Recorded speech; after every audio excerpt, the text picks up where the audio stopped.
All right, everybody. We are back. Brand new Take Aim podcast. Excited to get this show out and excited to reconnect with my buddy, Bryan Broadrick. Many of you know Bryan is the founder of Day 6 Gear. Bryan's been on the show many times before, but excited to have him back on, kind of talk about what Day 6 Gear is up to right now and what they're putting out, besides amazing products, but just excited to catch up and get some of that new info. Excited to talk about a recent axis deer hunt down in South Texas. And just this show has a plethora of good stuff in it, from, just learning how to be a better bow hunter, learning how to do the right thing when the right moment counts, learning what, certain animals do when, you fling an arrow at them. And that's what we're trying to do when we bow hunt. How do they react? Each animal reacts different. So all that stuff is in this podcast. It's super great. Hope you guys enjoy.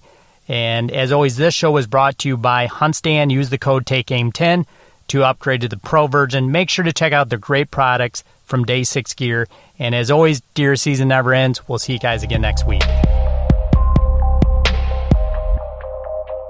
All right, boys and girls, we are live, brand new Take Aim podcast, and excited to get back, get a new show out, and excited to talk with Bryan Broadrick, Day 6 Gear. What's happening, Bryan? What's shaking, Daddy-O? Not much, man. Excited to have you back on the show. I know it's been a minute. Yep, we've been busy, both of us, I think. Yeah, way too busy. So, but nonetheless, man, excited to have you back. And man, we got some good stuff to talk about. Like to talk about Day 6 Gear, and we can talk about. I know you were just on an awesome deer hunt, a special kind of deer down in Texas. So I definitely want to talk about that. Sure. So, that being said, what's going on at Day 6, man? Are you guys just so busy you can't handle it, or what? Pretty much. We don't know whether to scratch our watch or wind our butt right now, but this is the busiest time of year, so we were ready for it, and hopefully it'll slow down like it normally does around the middle of September, and we can go to hunting. Yep.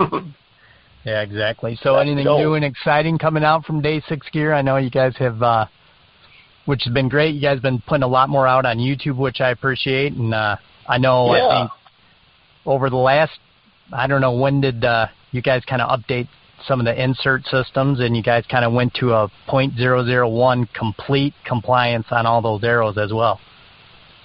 Yeah. So, everything's 001 all the way around, and then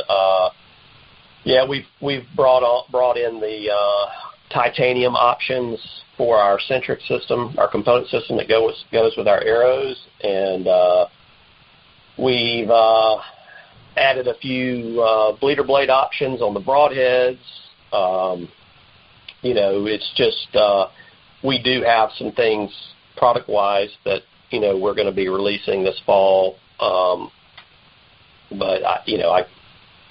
I want to make sure I've got my ducks in a row before I, get into it. But one of the things that we did this past year is I hired a young man that we were friends with that has been in the videography, film production business for a while. We hired him, had a great opportunity to get him on board, and so we've been trying to send him with some of our friends and some of our family, and kind of show what we're about on some of our hunts. And then he's hunted with me some, and then he's filmed some of his stuff. So we're getting some content out there, to not really promoting product or anything. We're just trying to let people get an idea of who we are and what we're about, and kind of how different we are from the typical status quo of the hunting industry. Yeah, exactly. And I appreciate that. I've known Bryan a long time, and I will say, content-wise, anything Bryan puts out is really, really well done. And, that's just saying for you guys listening, in the future, if you guys see something come out, man, take the time to watch it, because everything Bryan's done has been phenomenal. And what we're talking about today, Bryan, like I just watched the film on the axis deer hunt down in Texas, man, and I'll probably rewatch it again today after this podcast because it was so good.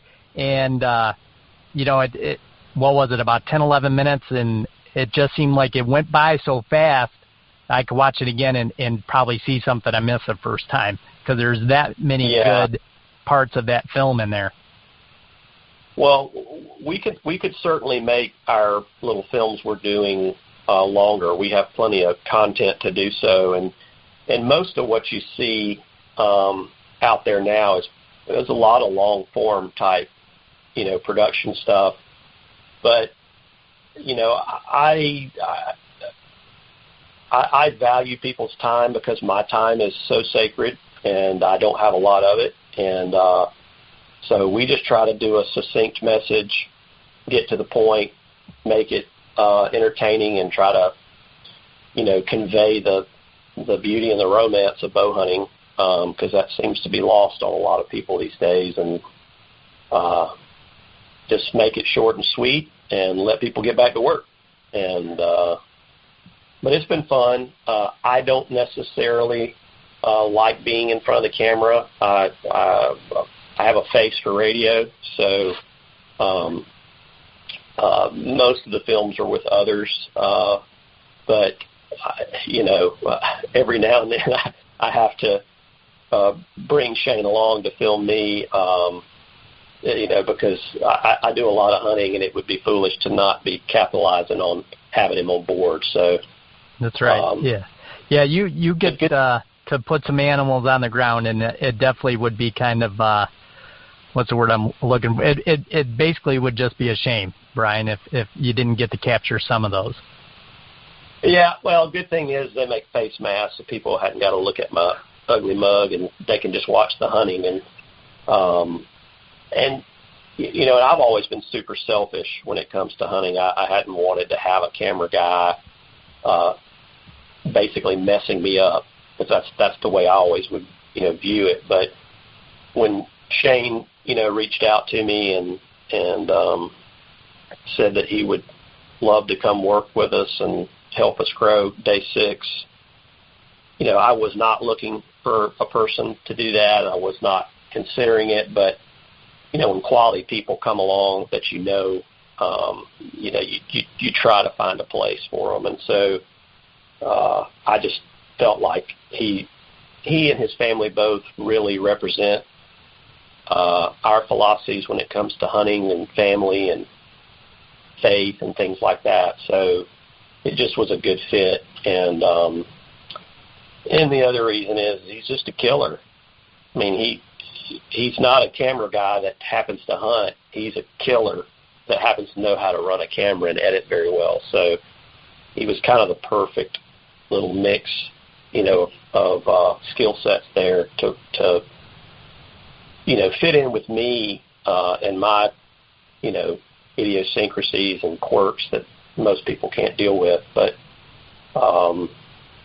he's super quiet. I mean, he never says anything. He just does his job, and he loves it. You can tell he loves it. So it's just a perfect deal. And I put him through the ringer, this year, and took him on some pretty tough stuff, and he never squeaked once. He didn't need any grease, so he's going to make it, I think.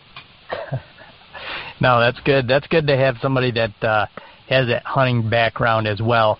Like you said, Bryan, about having a cameraman. I mean, when you have somebody that hunts, he takes that part of that being a cameraman a little more serious, and that's super important when you're trying to capture something on film. And, one thing I want to touch on too, Bryan, is just what you said about, and I've noticed this in other films, but of yours, I should say, but what you said about that romance of bow hunting. To me, it's so important, and that's one of the reasons I do the podcast even, is I've always felt that. I've always seen it, and I'm so drawn to that within our sport. And that's why, what I call why I love to hunt so much is that romance. There's just a passion there for me with it. And one of the things that you do really well with your type of content really capture that. It kind of makes your mind go blank. You kind of just pay attention to the hunt and kind of just take it all in, and almost like it's me watching a hunt from 20 years ago when we weren't so diluted with all this type of media and content. It just very much takes a step back for me when I watch some of the stuff you do. Well, I appreciate it. It's hunting is just, it's consumed my life, as you know, and I've been a horribly irresponsible man. But as long as I could drive, I was completely irresponsible and put hunting before everything else, and probably still do to a pretty big extent. But it just means so much to me, and it's shaped who I am, and it's given me perspective, and then when I see how the hunting industry portrays this wonderful thing to me, just in a sole attempt to sell product, it's heartbreaking, quite honestly. Yeah, it makes it cheap. Yeah, it cheapens it for sure. It definitely is doing it a major disservice. So, our small little platform is certainly not going to balance the scale, but at least it might move it a little bit, maybe back in the right direction. So, the guys that are older like us, we still have the memories of how we grew up hunting, with our dads and granddads and all of their friends, and how special it was, and how it was treated, the reverence, that it was given. And the newer generation that's coming in, they would have that same experience that we had if they were exposed to that mindset and that way of life. But instead, their only exposure is the hunting industry and the NASCAR marketing machine that it is. It's just it's hunting wasn't ever supposed to be a team sport, and it's a one-on-one engagement with an animal that you're trying to take its life, and this whole team concept and staffs and mafias and collectives, and it's just not what it was about. So anyway, I just hope that the needle will start moving the other way a little bit, and as new people come into hunting, maybe they'll get a little bit more exposure to what I feel it's supposed to be. I may be wrong, but that's just how we feel. Yeah, no, I agree with you. I mean, if I take a step back and I think of some of the shows out and I watch it, and I'll be the first to say I'm guilty of this, sometimes just being numb to it because I love hunting so much I'll just watch stuff. But, sometimes at the end of the show I'll be like, man, if that was somebody new or I was introducing them to it, I'd be like probably frightened. Like, how in the world am I going to kill a deer without all this stuff going on?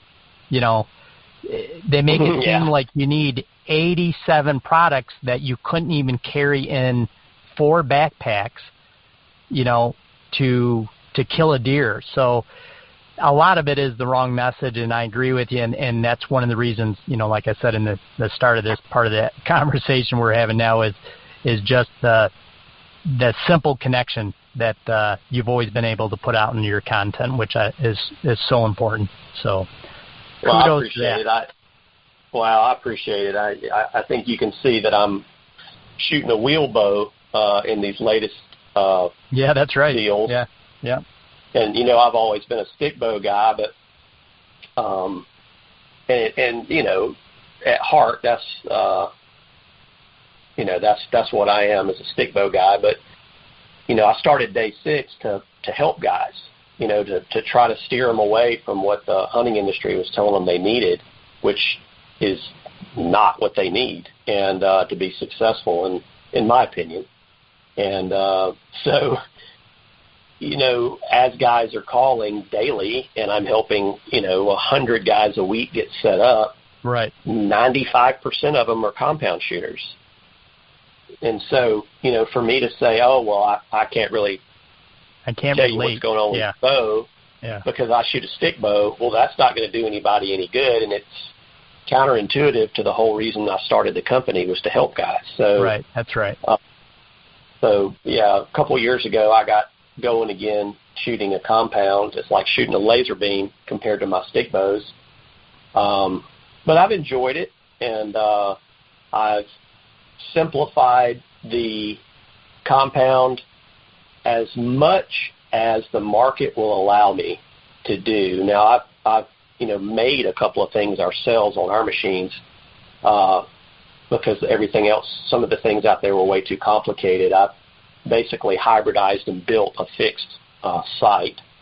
And, yes, I shoot a whisker biscuit, I'm proud to say. And I just keep it super, super simple, which is what I think is the key to success in bow hunting. Yeah, you've always talked about the whisker biscuit, and it's funny because it's so simple, but it's so simple it works, and it's just one of those things that you could almost call the whisker biscuit the greatest rest of all time because it never can't work, and that's right. There's not many things, as we all know in the archery, the bow hunting world, where you can say that something couldn't fail at some point. And the whisker biscuit just, occasionally you probably do. You have to replace those bristles, Bryan. Yep. And that's very it. Rare. But very rarely, yeah. So. So I had a company, not this season, but the season before. Some of their guys had, bought some of our arrows and broadheads and all, and super nice people, incredible company, just, first class. They sent me a couple of rests, and they had, engraved our logo on them, and very expensive deals, And I felt terrible. I absolutely felt terrible because I never wanted to shoot anything that moved. And so I was like, okay, well, I'm going to cave. And I put put this thing on my bow, sighted it in. It was great. My accuracy did improve at long distances, but as you know, I just don't shoot far. I don't think it's ethical. That's not, bow hunting's not a long range sport. If you're going to shoot at 80, shoot a gun. So, but anyway, it was great. And I was in New Mexico on this elk hunt, and I was on the verge of death trying to get across this canyon and get up the other side to get ahead of this bull. And because, Flatlanders, like me, Southern boys, we struggle where there's no air to breathe up at that high elevation. So I went, I got up there and, literally just got ahead of the bull, got an arrow knocked, and here he came, and he just basically almost ran me over. And he finally saw me at about 9 yards, and he was fried chicken. I was already drawn back. It was over. And I shot, and the arrow basically went through the top of his, like the mane on the back of his neck. It cut the hair and the skin off the top of his neck at 9 yards. Wow. And I thought, no, I don't think so. There's no way I messed that up. And so, it started pouring rain, within seconds after I shot. And the bull, of course, ran up, got with his cows, and kept going. We watched him, and he was fine. And, it just cut his hair on his neck. And I was just destroyed. Of course, I couldn't breathe. And so once I gathered myself, I looked down at my bow, and the little actuator cord that operates the drop-away rest. Yes. I must have hung it on one of these little blackjack oaks I was roaring through, and pulled the little clip thing that holds it in place, pulled it, and it slid. And And so the rest was it too tight or too loose? It was stuck up. Stuck up. Okay. So like it didn't drop away when I shot. So when I shot, my rest was up instead of it dropping away, and I must have had some kind of contact or something, or I don't know if it raised it up higher. I'm not sure, because I'm just, I was so mad. Right. And it was just a total fail, and it was my fault because I didn't check it. I mean, I drug it across something and didn't know, but those are the things I try to eliminate out of my system. And so when I got back to camp, I literally just guided the truck, took the thing off, swung it about 80 yards out in the woods,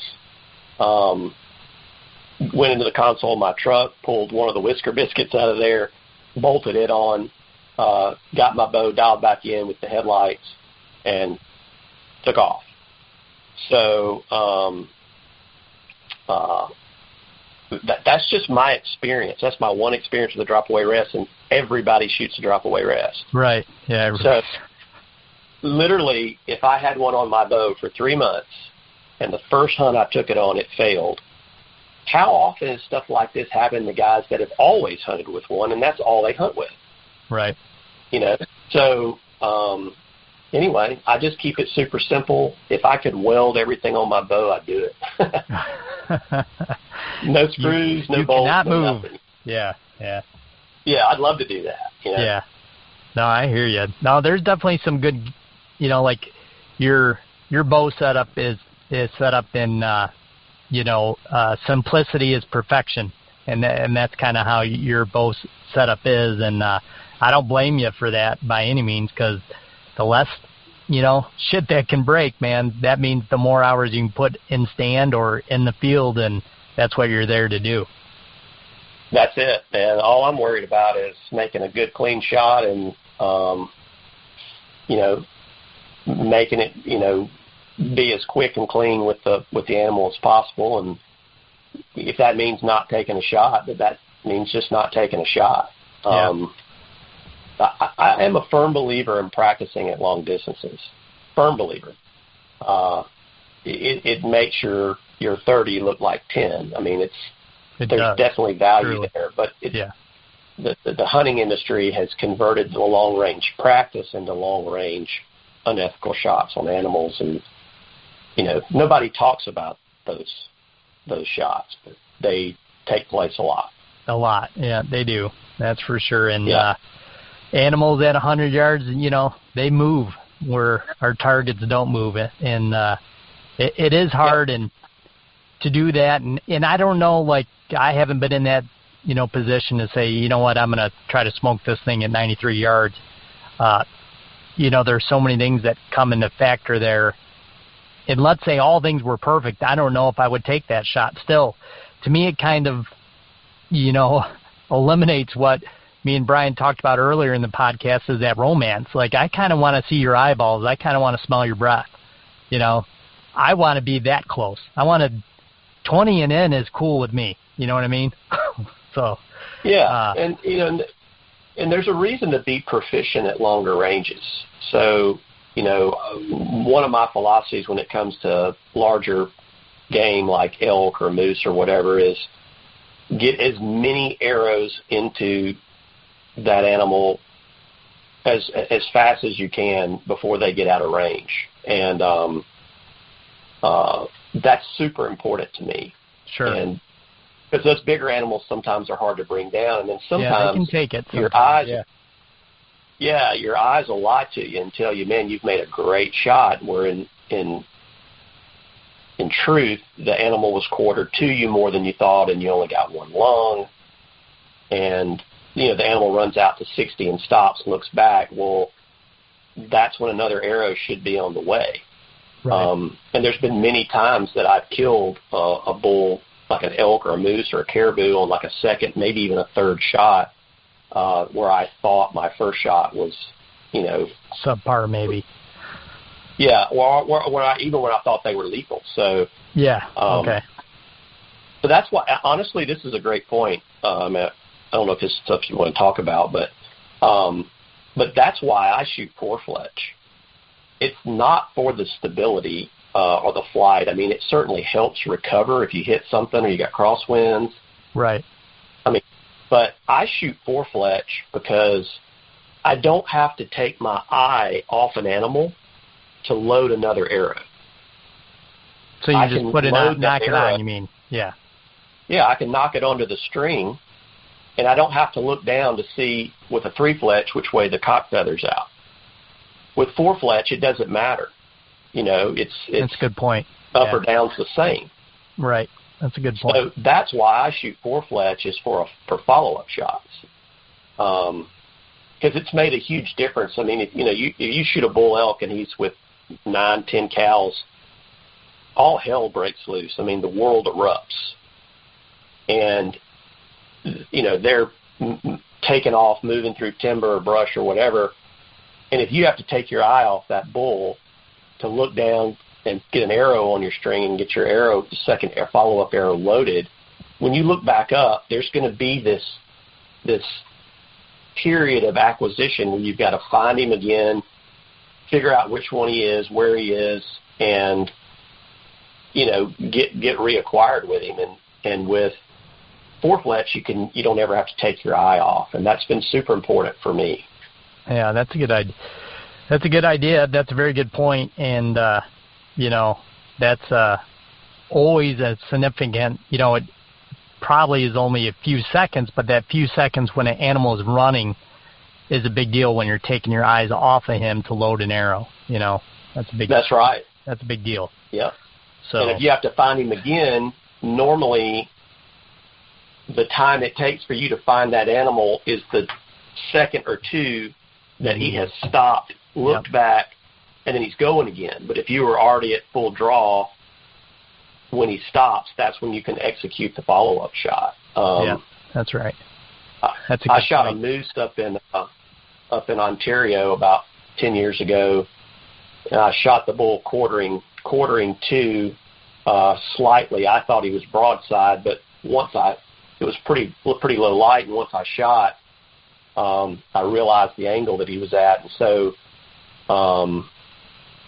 anyway, long story short, I already had another arrow knocked, and he stopped at about 50, and I hit him again, and then he got to the tree line, and I made a cow call, moose cow call, and he stopped and looked back, and I already had the third arrow on, and it was probably at about, 70, and hit him again, and he stepped into the tree line and went down. And that third arrow is what put him down there at the tree line instead of him going 50 yards into the timber and going across a river. Right. Which would have been a nightmare to deal with. So, getting those multiple arrows, and it's the same thing with whitetails. There's tons of times that you miss a rutting buck that's pushing a doe, and they never check up. And so if you have to look down to get another arrow knocked and then look back up, you still got to acquire him. And, if he would have stopped then, that's your shot. But now you've got to try to get on him again. So anyway, that's why I do it. That's a long-winded version. So that's a very valid point. I think some of that, Brian, unless you've hunted enough and just instinctively done that, it's good to hear about, and it's good to learn that you don't be afraid to follow up and take that second shot, because that could be the difference in recovery alone, or it could be the difference in recovery on your property versus going to the neighbors or anything like that. And there's been several times where I've easily put two arrows in one buck on film. One was like, he was slightly quartered away, and might have just clipped the liver in one lung. And you know how they do that hunch up, Brian? They just kind of hunch up because it's that liver just instantly kind of pains them, I feel like. But he went 2 feet and stood there and hunched up, and I just didn't even think about it, put another arrow in him, and he went 20 yards and fell over. So that could have been the difference between a 500-yard track job or what I ended up with was literally 20 yards. So It's just something to right. always think about and teach yourself that, it's okay to take that second follow-up shot and just do it. So yeah, and you've got to have judgment. You've got to have awareness of your surroundings. It's not a one-size-fit-all rule. Where we hunt in Oklahoma, we hunt on that river. So a lot of times if you hit a deer and you've hit him lethally, but it may not be perfect, you look out there and you go, okay, he's going this direction. He's moving pretty good. He's stopping. He looks like he's about to lay down. I probably shouldn't shoot him again, because if I do, it's going to spin him up, pump adrenaline, and he's going to run straight to the river. And so there's judgment there too. And then Sure. The other thing is that you mentioned just now that reminded me of something is that is angle and anatomy awareness on big game is something that seems to be a lost concept on a lot of people. People are shooting animals with their bow in the same spot regardless of the angle based on shooting 3D targets all the time. right.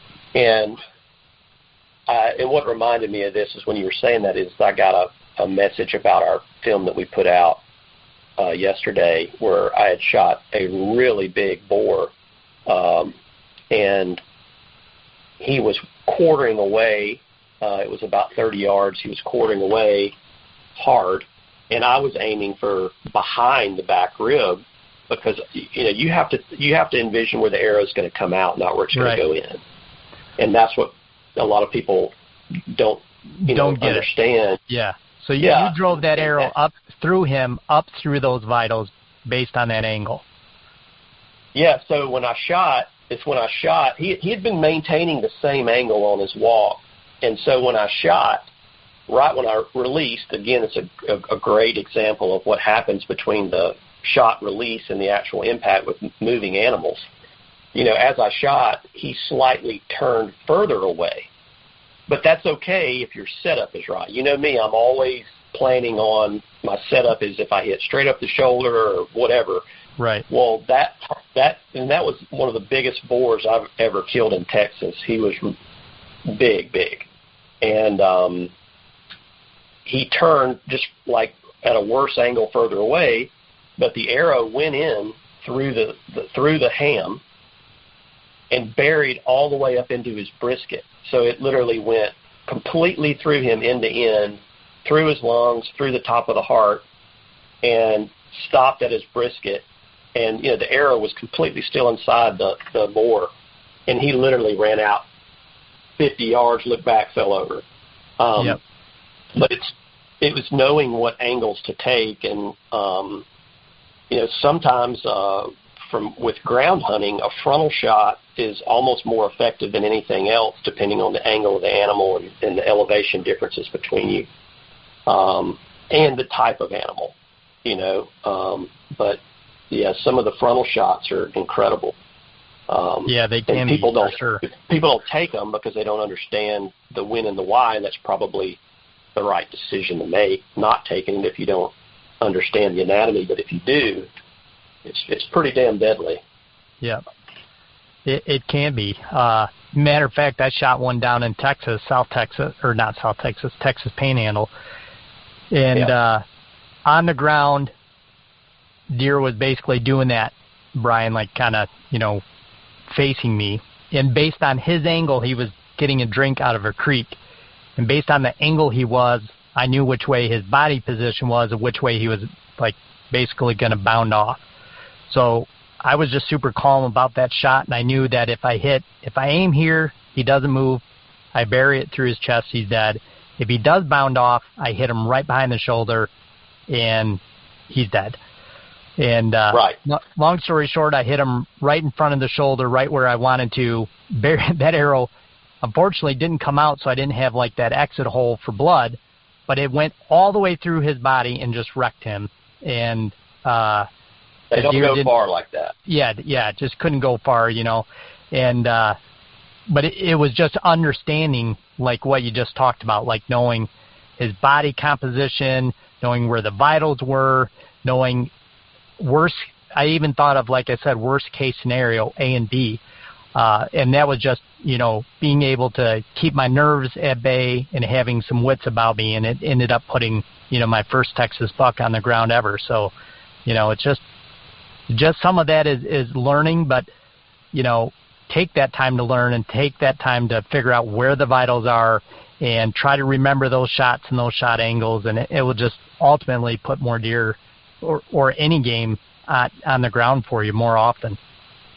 Yeah, and you brought up a great point about how the deer was going to react, because if you keep bow hunting as an intimate, close range engagement instead of this long range stuff, you learn so much about the animals, their behavior, how they're going to react, and it's super important. I wish I would have touched on this on the film, but I try not to make those things preachy, But different species react differently in flight, and it is something that no one takes the time to learn, and they aim at the same place every time. And what I call it is shading. And so, because I'm a redneck, I guess, but if you watch on that film, the first hog that I shot was about, probably 35 yards. And when the arrow released and was on the way, the hog reacted by lunging forward. And so hogs, for the most part, are pretty consistent forward lunging animals. Deer are, this is not, a 100% rule, but it's pretty dadgum consistent. But whitetails are pretty much a back and away. They drop down and then they spin away and they spin their head towards their tail. That is 95% of how whitetails react upon flight, fleeing, or reaction. Mule deer are forward leapers. Antelope, forward leapers. So elk are like the fall and away like a whitetail is. So these are all things that, as you learn different animals and species and how they react, you adjust accordingly. So if you watch that first shot on that hog in this film we just put out yesterday, you can see that when the bow goes off and the arrow's on its way, the hog reacts and he lunges forward. But when the arrow hits, it hits him right behind the shoulder, about 2 or 3 inches behind the shoulder. But the hog is already lunging forward. That is because on hogs, I will aim up the leg if it's got any kind of distance to it. If they're super close, it doesn't matter. But 25 to 35 yards, something like that, they're going to have time to react. So I'll aim up the leg or shade further forward shading for forward lunging type animals. Antelope, straight up the leg, mule deer, same thing. Whitetails, depending on the distance and of course and their temperament, I tend to shade back. I'll almost shoot back of lungs for whitetails if it's got any distance to it and I feel like they're keyed up or alert in any way. Because if they're stopped and they're alert, they're going to drop and spin that head towards their tail. So they're going to be moving back and away. So if you aim back of lungs, when they drop and spin, you're going to have a quartering away shot when the arrow gets there, it impacts and goes up into the chest cavity. But if you're aiming right up on the shoulder or right behind the shoulder or right at the heart and you shoot, that deer is going to duck, spin, and the arrow is either not going to hit him or hit him front of shoulder in the brisket. So those are things to certainly be aware of, but a lot of that is just lost on these newer onset hunters because they're getting all of their info off of YouTube.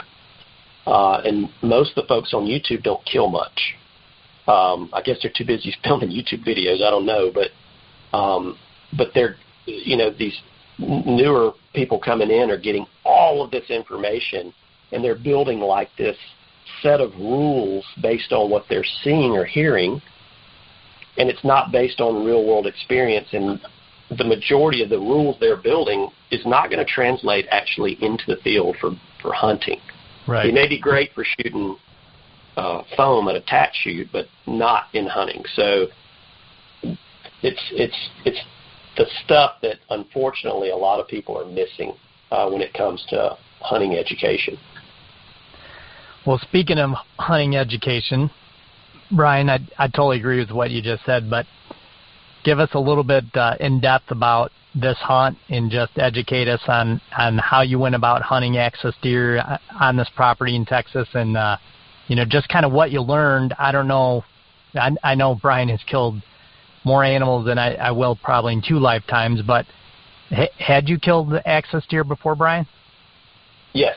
Okay. I had. So between prior and now, just give me a little bit about that hunt and just kind of what you learned and how the. Sure. I know you killed a really nice one, and just kind of how that all went down. I know we kind of just talked about some of the pigs you already killed on that same hunt, but I want to hear about this axis deer, man. I've always wanted to kill one. It's actually one of my, I'd say, besides shooting another mule deer, it's probably right up there, that with the naudad, and they're just kind of dream animals for mine to kill with a bow. I just think it's really kind of poetic, and always excited to see somebody kill one of those, and just to learn from it is really unique because they're such a different animal.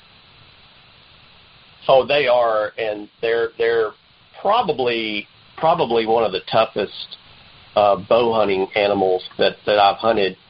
I don't know if you remember this, but one of the first discussions you and I had years ago, I talked about my bow hunting partner, Mac, that had died. And he was just a super important part of my life and an incredible mentor and all. And Mac and I, he was originally from Texas, and but Mac and I traveled and hunt a lot together. And he found a little ranch near, I believe this is 20-something years ago, it was near Uvalde. And the guy had really good, it was just bow hunting. It was a low fence place, no high fence. He did have feeders and stuff, but so we went there to bow hunt. It was affordable. We were both broke back then, and but when we got there, he told us that there were some axis deer, free range, just free roaming axis deer that would come through the place. And if we wanted to shoot one, we could, instead of a whitetail. And my initial reaction was, I'm not shooting one of those things. I'm here to whitetail hunt. I'm a purist. Right. And I can honestly say, like the third day, right before dark, I had this beautiful axis buck come in, and he was pushing a doe and making this incredible sound I'd never heard, and it was the most beautiful thing I'd ever seen. And I didn't even think about it, and I shot him. That was 20 years ago. Wow. And so I was kind of bummed because I didn't shoot a whitetail on that trip, but I'd killed this axis deer. But anyway, long story short, we came home, and a week or so later, I have always aged my meat before I butcher it. I think it's super important with wild game. But anyway, Mac and I met up, and we were butchering, and I cut some back straps and trimmed them. And while he and I were in the meat shed working on our stuff and packaging, I went out there and threw a couple of back straps I cut on the green egg. And we were just going to eat that. And anyway, long story short, it was the finest thing I'd ever eaten in my life. Better than beef, it was incredible. It's like the richest, like, Wagyu beef taste you could ever have. And so, of course, back then I'd never tasted Wagyu, so I didn't know what it was. But it's just incredible. And we were blown away, and we literally said at the same time, we're going back out there and shooting some more of these things. So anyway, that was my first one. I have hunted them a few times since. This little place, is a friend of a friend, and it's only 360 acres, but he kept saying, I'm covered up in axis. I'm covered up in axis. I mean, this is 360 acres of just brush. There's no fence, no nothing. There's not even any stands on it. No feeders, and there's one little water tank. Nothing. No. And there's one little water tank that's literally right out in front of this little cabin. That's a bathtub, type water tank. So, I mean, there's nothing for them there.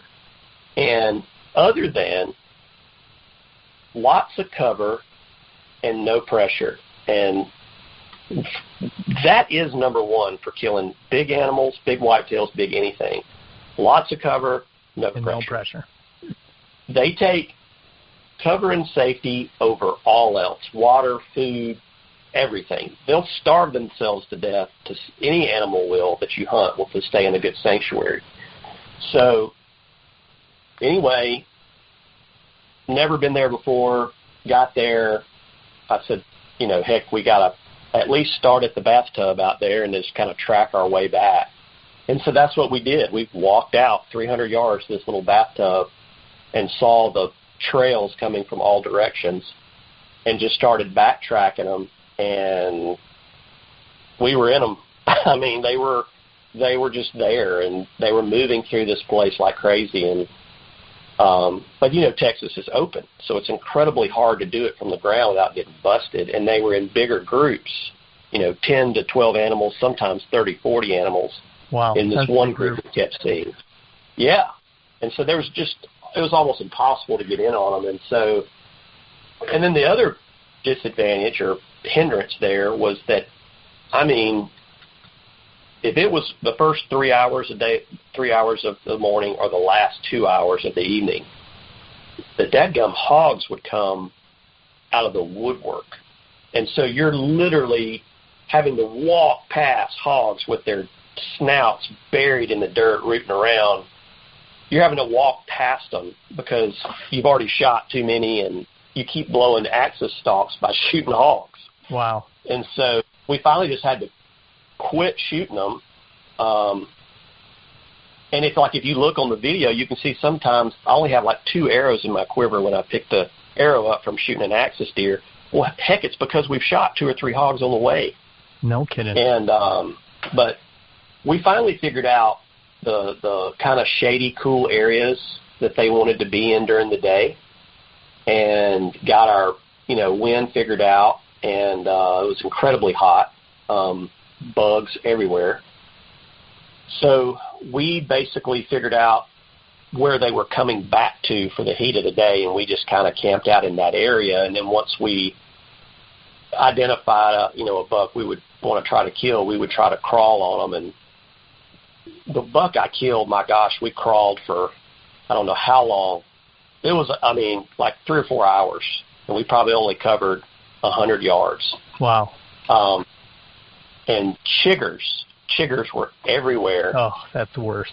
For whatever reason, they don't bite me or I don't react to them. But poor Shane, it looked like I shot him with a load of nine shot out of a 12 gauge bird shot. His body was just peppered with, it was awful. And he never said a word. That happened to me last year in Ohio. Oh my gosh, it's the worst. Yeah, he never opened his mouth. And, we're belly crawling. And so anyway, I love eating them so much. I'd already shot a couple of does and blown opportunities on bucks. But we had gotten in, and there was bucks bedded around us, and then there was does bedded, and this doe stood up and gave me just too good of a shot. And I said, I'm going to shoot that doe. And I could just see Shane's face going, oh, my God, here we go again. And so, anyway, I shot the doe, and the whole world erupted. We had 60, 70 deer bedded around us. I knew there were a lot. I didn't know how many there were. Wow. And they started, their alarm cries and, their version of blowing. But there's so many of them, and they're all sounding this alarm. None of these deer knew where to go or where to run. They didn't know what was going on. And so, again, 4 fletch arrows, I grab one, knock an arrow, because the buck we had crawled on, we were within range, but he had stood up. He didn't know where to go. And I aimed forward on him because they're forward lunging animals. Forward and down, right, Brian? Don't they like to really dip? Well, the up and down is different, but they definitely are forward. Okay. And I haven't shot enough or hunted enough of them to know anything past that, really. I would just be speaking out of my butt there. But sure. But anyway, he did drop a little, but he didn't really lunge forward much. And so I was holding forward straight up his leg, and it's exactly where it hit him. And it went through basically the T of his scapula on the inside, through the chest, through the other shoulder, and the broadhead was sticking out the scapula on the other side. Wow. And very rarely have I ever seen this reaction. But, I mean, he soaked it up like it was a bullet, and it just wasn't much of a blood trail to have to follow. I mean, it was like a gunshot, you know. Wow, no kidding. Yep. And he just, didn't go 30, 40 yards and just, couldn't go any further, and it was over in seconds. But super exciting stuff. And, we brought home a giant cooler full of, boned out axis meat, and I took a lot of the hog hams and the hog back straps. That's what I like to make my sausage out of, is wild pork. We brought all that back, and it was a plentiful harvest, Man, I've heard just throughout the years that axis is so amazing, and I know you just said it, but I've heard from just everybody that has ate it or killed one that you'll just be jealous the rest of your life because it's the best wild game meat they've ever had. Oh, it is. I mean, we have a fish down here on the Gulf called a tripletail, and it's just some of the most sweet, flaky, just amazing fish flesh. It's my favorite by far, and I had one of my buddies down fishing with me a few weeks ago, and we were going to cook up some tripletail, and I took one of my packages of the axis backstrap and cut it thin, and then did like a little roll with it with a little bit of cream cheese and a mild pepper, and toothpicked it, and just kind of cooked those little medallions real fast, on the grill. And we were going to eat those as appetizers before we had this tripletail. And there was so much tripletail left over because everyone there just devoured the axis fillets, and they were freaking out. I mean, it was so good. I've never seen people react that way, and it's not hype. It's really that good. And we probably got 100 pounds or maybe 80 pounds of ground done. And I do add beef fat to it, but I only add it as a binder. It's not adding anything to the flavor of the axis, but I do add it so you can use it for burgers and things like that. It doesn't fall apart. And, man, we love it. When my wife's making spaghetti or tacos or whatever, I can see her when she's browning and cooking the meat before she does it. She's just picking it out of the skillet. Like, no kidding. Watching she's like, this is so good. That's amazing. I've heard incredible that. Yeah, that's awesome. That's for sure. And what's so unique is in Texas and Hawaii is like the only two places that those run free range. There might be a small herd, I don't know, in New Mexico, but just absolutely amazing to see those things, free range. And like you said, sometimes in translation, Brian, it gets lost what you can do in Texas that's not, fenced in. Texas kind of, gets a bad rap sometimes, but Texas is absolutely just profound, amazing for what it has to offer if you're a dang outdoorsman, man. It's a truly special place. It is. I mean, I've got a friend that has a high fence place. It is incredible. It's beautiful, and he has access on it and things like that. And he said, man, you just can't hunt these things from the ground. And so I sent him some of that footage and some of the pictures when we're on the way home, and I said, you got to start hunting these things from the ground. It's so much more fun than sitting in a blind or a tree stand. And there's tons of stuff in Texas to hunt from the ground. Yeah. It's great. Yeah, it's great practice. I mean, it will make you a better bow hunter and a better deer hunter, and there's nothing like that. Like, that was one of the things I thought was so cool about the video was, the whole video is you guys working spot and stalk. And we both know that's not easy. And like you said, that one stalk took you 3 or 4 hours for 100 yards. And that just truly works on your patience, and it truly teaches somebody those when to move, when not to move, and all that's so important when you're just trying to become a better hunter like that. And then I know Bryan knows all this stuff already, but to watch the film and see it, it just reminds you of, the work it takes and the patience it takes. But every step you take makes you a better bow hunter, and that's a cool part of that film. Oh, for sure. We sure are enjoying it, and we're enjoying, interacting and engaging with, new guys every day with Day 6 and sharing our experience, with them and hopefully trying to get them what they actually need to be successful. And I've got another guy, Dakota, that works with me. He's a killer. I mean, straight up killer. He's an incredible archer, but he's an incredibly hardworking guy.